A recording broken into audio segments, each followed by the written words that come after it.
While on a delivery, the Enterprise runs into a planet they wasn't expecting, and it kidnaps Kirk and Sulu.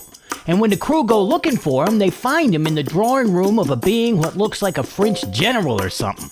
But this guy is way more than meets the eye. He's got power beyond anything they've seen before.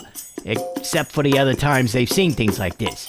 Now, he ain't Gary Mitchell, he ain't Charlie X, but he's just as dangerous and crazy balls. Ladies and gentlemen, put your hands together for the Squire of Gothos. Hit it. Hey!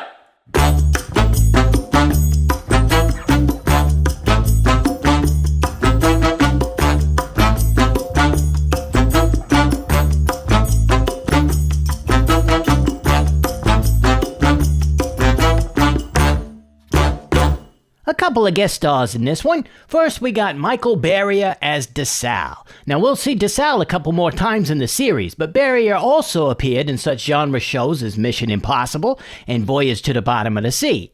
He retired from acting, though, in 1969 and became a JAG officer for the Coast Guard. You know, like you do. Richard Carlisle plays meteorologist and geophysicist Carl Yeager. He mainly appeared in westerns and crime and cop stuff, though he did show up in the Alfred Hitchcock Hour, One Step Beyond, and The Land of the Giants. Vanita Wolf plays Yeoman Teresa Ross.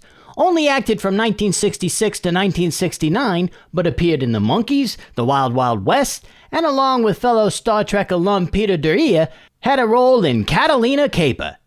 And we've saved the best for last. None other than William Campbell as Trelane. This guy was all over the place in all kinds of projects. He served in the Navy in the Pacific in World War II, and he was the first actor to sing with Elvis Presley in a movie, which was 1956's Love Me Tender. And he was best man at James Doohan's wedding. We'll see him one more time in the original series, but he will come back to reprise both of his roles in live action and voice work in other Star Trek projects down the road. I got lots to say about this guy, but all in good time. First, let's get into the plot. The Enterprise is pulling another Amazon shift and trying to deliver supplies to the colony at Beta 6. They scan an area of space, and Spock says it has, quote, zero space density, bupkis, which means the Enterprise can tear ass through it and make some good time. However, Spock suddenly picks up a planet on the scanner that wasn't there just a second ago. They don't have time to check it out, but try to report the discovery of this mystery planet to Starfleet, and Uhura says there's too much interference. She figures the planet is what's causing it, but when Kirk orders Sulu to veer away from it, Sulu up and disappears. When Kirk runs over to where he was, Kirk disappears too. Spock decides to orbit the planet, figuring that's the only place they could have gone. Navigator DeSalle wants to beam down and look for him, but geologist Yeager warns that the planet is pretty much Venus. Super noxious, will drop your ass like a bad bean pie in a matter of minutes, maybe seconds. While this discussion is going on, Uhura gets a fax from a local Renaissance festival. In 300-point Gothic bookhand, it says, "Greetings and felicitations," and then page 2 says, "Hip-hip-hurrah and tally-ho." Well, before we get too far into Odds Bodkins territory, Spock decides to send McCoy, DeSalle, and Yeager down to wherever the hell that was coming from. They beam down, ready to tackle Yeager's killer planet conditions with life support belts on. Apparently nobody wants to wear the shower curtain suits from The Naked Time, and with DeSalle carrying a laser beacon in case their communicators don't work. But they don't beam down to Venus or Arrakis or Detroit or whatever. They show up on a lovely soundstage with trees and grass and whatnot. Yeager whips out the tricorder and determines that the atmosphere is the same as Earth. They pull off their breathers, but find they can't contact the ship. DeSalle tries to use the laser beacon, but it's blocked too, and when he tries to find some open ground, he stumbles onto a friggin' castle. He calls the others over, and they go inside. It's decorated like a community theater production of Amadeus, you know? The three creep through the room and find Kirk and Sulu frozen and green. As McCoy scans them and finds that there are no life signs at all detected, the door slams shut and suddenly harpsichord music is heard. Well, that ain't creepy. They turn around and there's an ornately dressed dude sitting at a harpsichord that's in front of a huge mirror. After saying that he digs how Kirk and Sulu seem to tie the room together, he makes a gesture and they unfreeze. The two have to be brought up to speed on what's been going on. The guy introduces himself as General Trelane, retired, and his world as Gothos.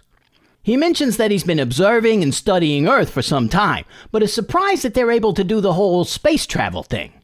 Well, Yeager points out that they're 900 light years from Earth, so the period of the decor and Trelane's clothing and all that would be accurate to someone who was looking at Earth through, say, a telescope or something, seeing Earth as it looked 900 years ago.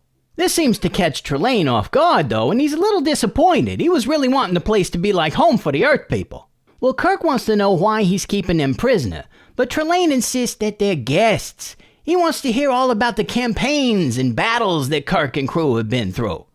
Kirk explains that we don't get scrappy unless it's absolutely necessary. Well, Big T seems unconvinced and reiterates that he wants to hear about Kirk's opinions on war and killing and whatnot. Now, while he's going on about this, McCoy scans him, and DeSalle almost gives Trelane a first-hand look at what he thinks about war, but Kirk stops him. When he hears DeSalle's name, though, Trelane speaks French and tells him that he admires Napoleon.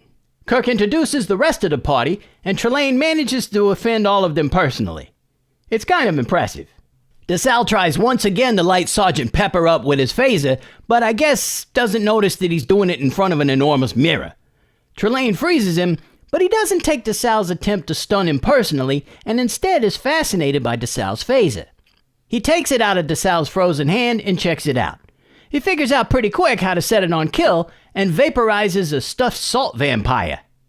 Seems to have fun with it, and smokes some kind of stuffed bird thing too. Kirk takes the phaser from Trelane, who doesn't object. Then Trelane explains that his people have perfected the ability to take matter, transfer it to energy, and then back to matter. Kirk says it's like the transporter, but Trelane scoffs and is like, oh, yeah, it's just like that, only about 9 million times better. You know you guys kill yourselves every time you use that thing, right? You know that, right? Kirk wonders if the castle was made by rearranging matter on the planet, and Trelane says, yep, try that with your friggin' transporter, monkey boy. Kirk makes to leave, and now Trelane starts to get a little nasty. Says they can't leave, and to show that he means business, he zots Kirk out to the hostile surface of the planet for a few seconds. Basically says you guys can stay here or go out there. Up on the ship, Spock and Scotty have discovered the small area of nice weather Trelane made and reasoned that the landing party must be there, because if they're anywhere else on the planet, they're toast. The sensors still ain't working too well, so they're going to try to focus them on that area and then just beam up any life forms that might be there. That ought to get everybody back. Down in Trelane's Epcot pavilion, he shows off some flags he pilfered from an IHOP, and then he starts playing the harpsichord again. While he's doing that, McCoy tells the others the results of the scan he did earlier.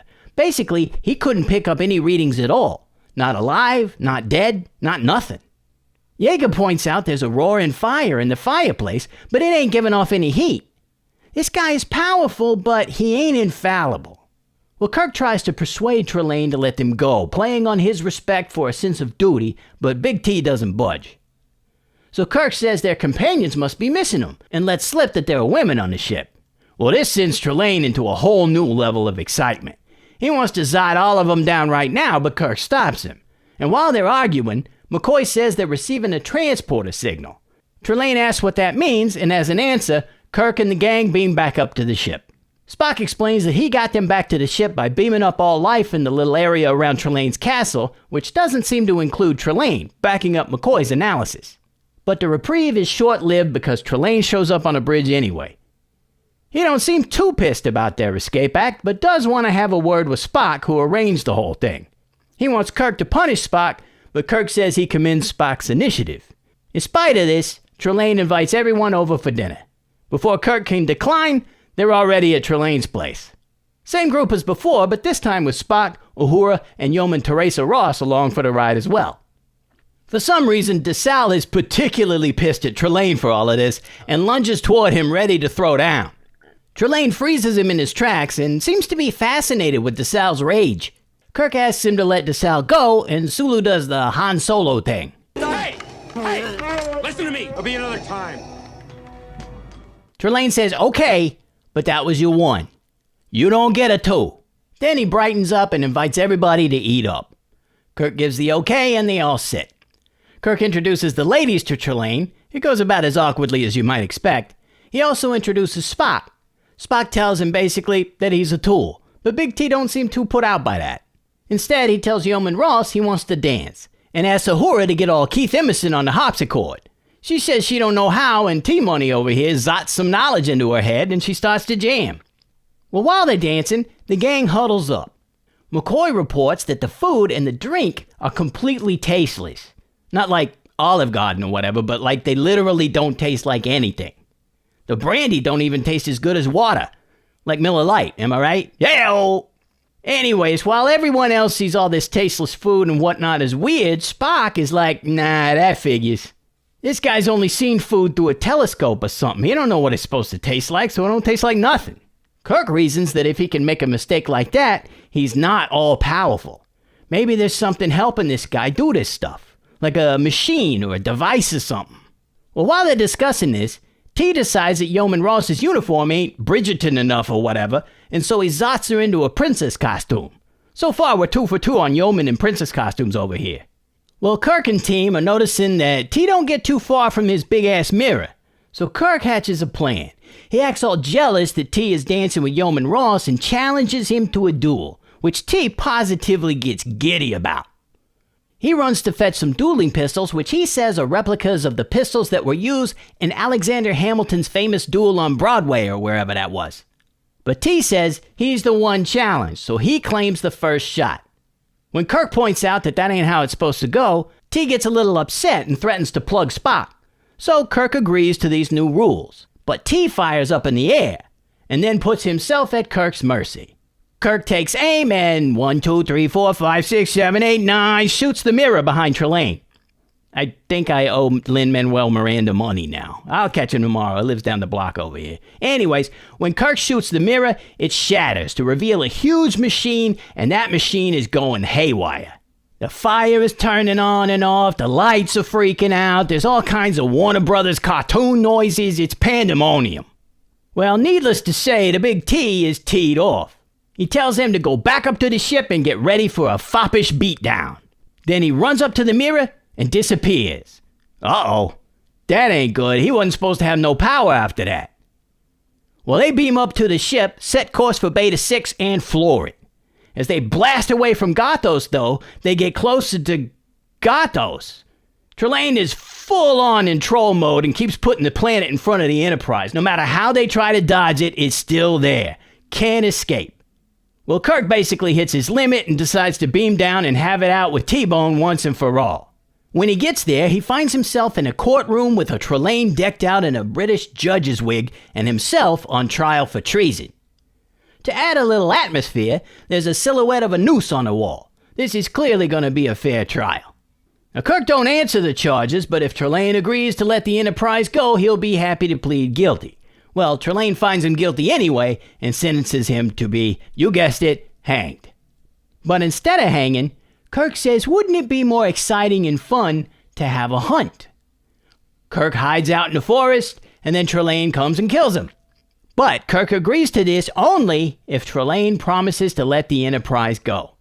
Well, T reluctantly agrees, and the hunt is on. Kirk is zotted outside in the yard and tries to call the ship to tell them that they can go. While he's doing this, Trelane shows up and tries to chop his head off.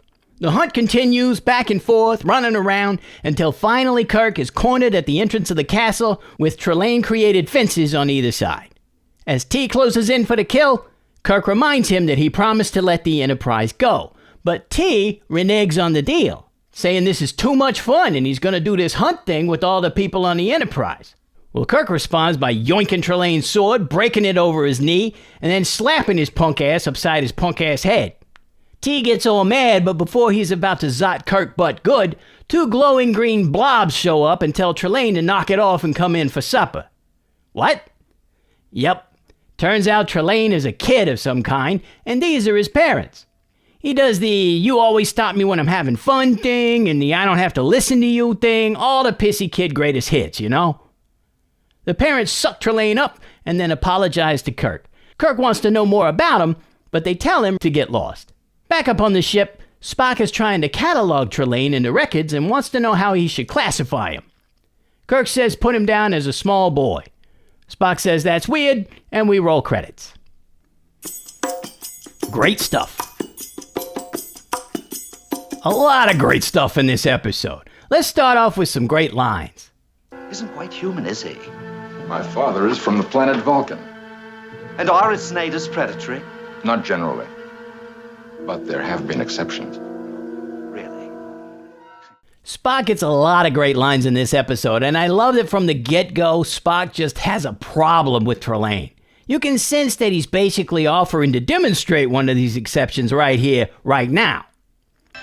Does your logic find this fascinating, Mr. Spock? Well, fascinating is a word I use for the unexpected.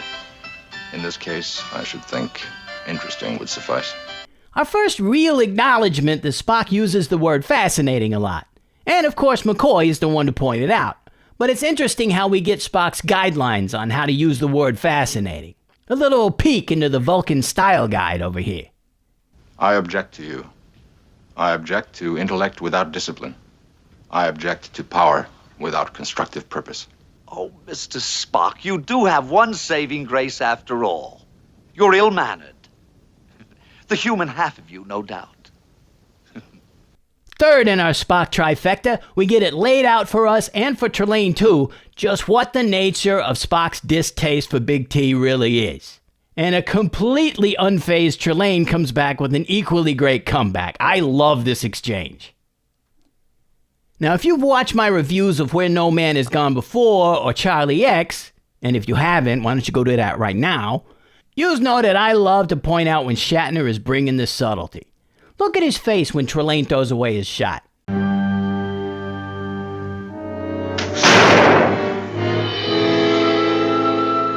now, Captain, how do you have the expression? My fate is in your hands. His eyes follow the shot upward. You can see him relax just a little bit. He stays stoic as possible, but the reaction still comes through. And remember, this is the reverse shot of Trelane in the pistol. Chances are Bill Campbell, if it was even him at all, was standing in his spot off camera and probably just shouted bang or something while the camera was shooting Kirk's reaction. So his eyes flashing up like that was totally unmotivated by an actual gunshot he was looking at. It's just a really good moment, and another exhibit in my case that Shatner is actually a really good actor when he wants to be. Also, it's just a little thing, but when McCoy sees the stuffed salt vampire, listen to the music cue.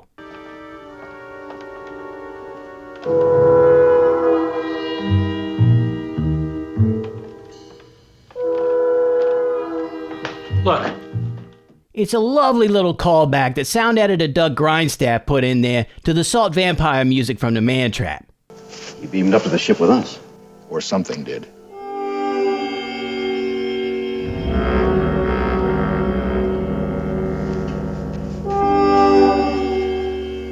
Nice touch. Incidentally, the bird thing that also got phasered by Trelane is one of the other creatures from the Telosian Zoo in the episode The Cage, but it was cut out so it never got seen. But now, we come to the single greatest of the great stuff about this episode. This guy right here. Bill Campbell knocks it out of the park in this episode. I cannot say enough about this guy. He can go from a foppish dandy to a menacing villain to a little kid, practically in a single sentence. And it works. Look at this. Do you mean that you actually have members of the fairest sex among your crew? Oh, how charming. Now you will behave yourself hereafter, won't you? Or I shall be very, very angry. And according to your own laws, this court has no choice in fixing punishment. You will hang by the neck, Captain, until you are dead, dead, dead. Oh, but you saw. I was winning. I would have won. Honest.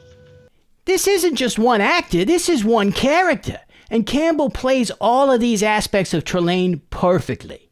He makes them work together. It makes sense for it to be one character. He already knows the true nature of Trelane, of course, but he puts little glimpses and hints at it all through his performance. So when you watch again with knowledge that Trelane is a little boy, you can see it almost from the very beginning. We'll get Bill Campbell one more time in the original series, but as much as I like Koloth, he don't hold a candle to Campbell's performance as Trelane. Just masterful. Star Trek had many great guest stars, but William Campbell as Trelane could be at the top for me. We'll see how it goes. The Goof. I love this episode to death, but there are some bits of goof in here. First of all, in what world does DeSalle think he's being stealthy, sneaking up on Trelane in front of a giant friggin' mirror? DeSalle can see himself in the friggin' thing. I mean, if you want to attack the guy while he's looking straight at you, that's fine, go for it. But don't be trying to sneak up on the guy slowly. What the hell sense does that make? I will say that I love that DeSalle just has it in for Trelane. Something about Trelane really rubs this guy the wrong way. Almost from jump, he's trying to murder the guy. Both Kirk and Sulu have to step in at different times to stop the French conniption over here from throwing down. And how many times does Trelane need to freeze your ass before you knock it off? DeSalle needs to report to the ship's counselor for some anger management work or something. Another bit of goof, when Kirk shoots the mirror, the sound team really chose some kind of overly wacky sound effects for Trelane's house going all weird.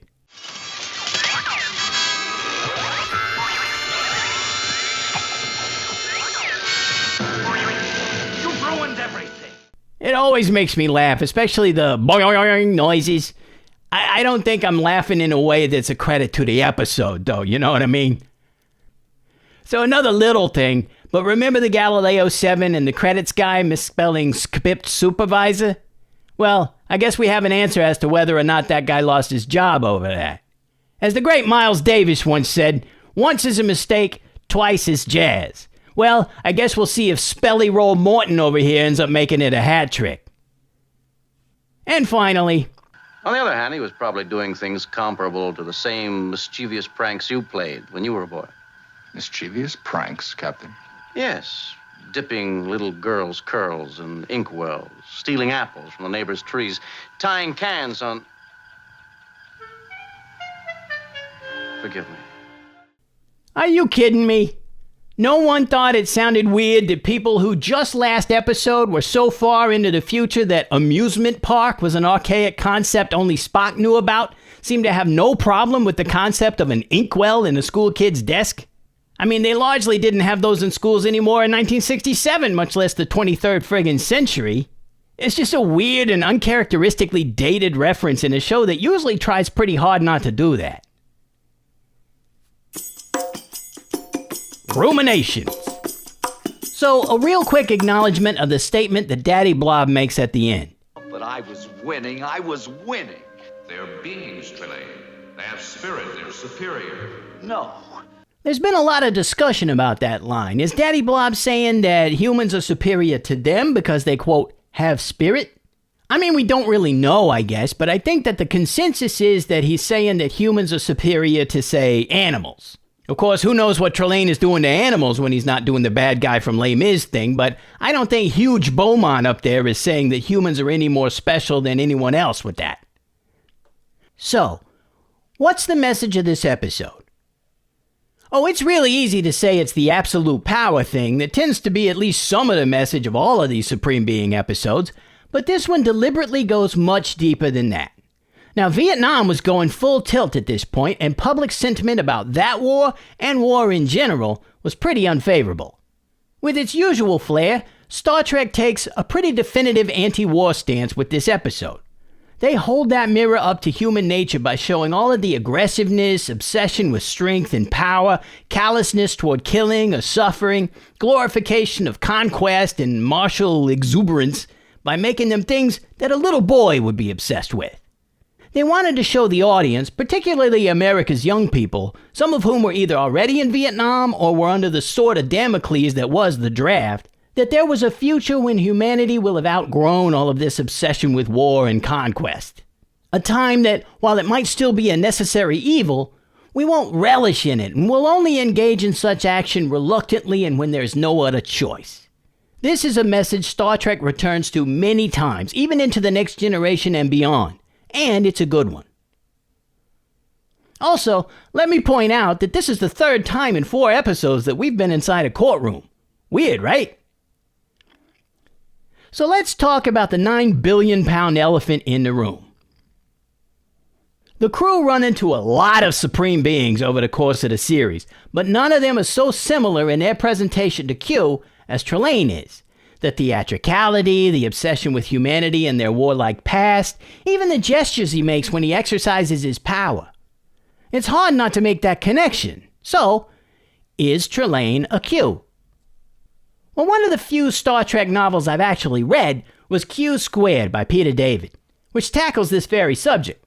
But since the novels ain't canon, I'm not going to make reference to that as proof that Star Trek is making that claim. Though, if you haven't read it, it's pretty good. You should check it out.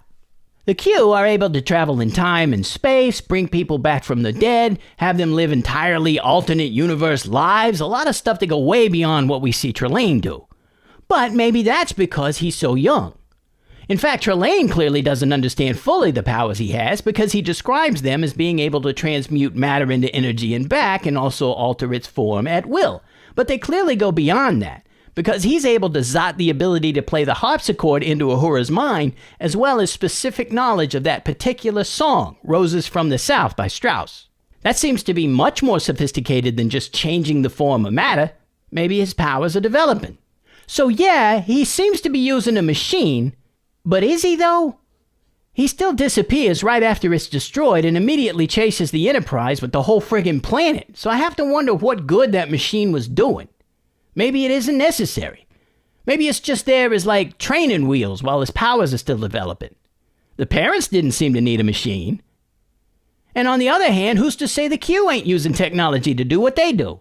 When you can do the stuff that they can do, it would be child's play to have the machinery needed to do so, either miniaturized or tucked into a pocket dimension or something like that. So one way or the other, I don't think the machine thing disqualifies Trelane from being a Q. There's lots more to talk about on this subject, but I don't want to get too far down this particular rabbit hole. I touched on this briefly in the Where No Man Has Gone Before review, but to sort of expand on that, I think that almost all of the Supreme Beings the crew meet could be part of the Q continuum. I think that could be what's implied by the word continuum, right? That they could be a group of different beings who have all achieved, maybe independently, maybe even artificially, a certain level of existential advancement, you know? I don't think the caretakers of the Shore Leave planet are quite there yet, but if the Telosians ain't there yet, I bet you they're pretty close. And it would be interesting to see how Q handled Charlie X and Gary Mitchell. I mean, Q gave Riker the power of the Q, so they're not opposed to up-jumping a lower being. So it would be a lot like when Hal Jordan got the power ring from Abin Sur, and Kilowog and Sinestro showed up and were like, well, I guess you got the ring now, so you're gonna need to know how to use the friggin' thing. It would be a lot of fun for Q to show up to Gary Mitchell, and when Mitchell is being all, behold, he'd be like, oh, knock it off, Frank Poole. Do you know how douchey you sound right now? What's the matter with you? So I ain't saying that Trelane is a Q. I mean, obviously the Q continuum was decades away from being a part of Star Trek at the time, so clearly he wasn't meant to be when they came up with him. But I am saying that there's nothing that says he can't be, and that's good enough for me. And we'll talk more about this the next time we run into a Supreme Being, because the galaxy is lousy with Supreme Beings, am I right? So there you have it, the Squire of Gothos. What did you think about this episode? What was your favorite part? And how much do you love Billy Campbell? Let me know in the comments down there. And hit that like button for me if you don't mind. Helps the channel out immensely. If you ain't subscribed, hit that button too while you're down there, so you don't miss all of the excitement of watching stuff with me, Possum Rob. You come back later and we'll watch more stuff. You'll love it. Remember, if you're looking for a way to support the channel monetarily, thank you from the bottom of my heart. And we got lots of ways that you can do that. We got all the Possum merch you could possibly want over at adstudiosmerch.com, and also consider joining the channel. We're doing watch-along audio commentary tracks over there for The Expanse and Babylon 5. They're being released to the public currently, but there's about a 4 or 5 month backlog in the members-only area. So come join the fun. We're having a blast over there. Also, anything else I try is going to get released there first. So membership has its privileges, you know what I mean? Next time, we return to Vasquez Rocks, where Kirk fights a giant lizard. Yep, it's time. So join us next time for Arena. Until then, possum friends are awesome friends. Take it easy, all right? Later.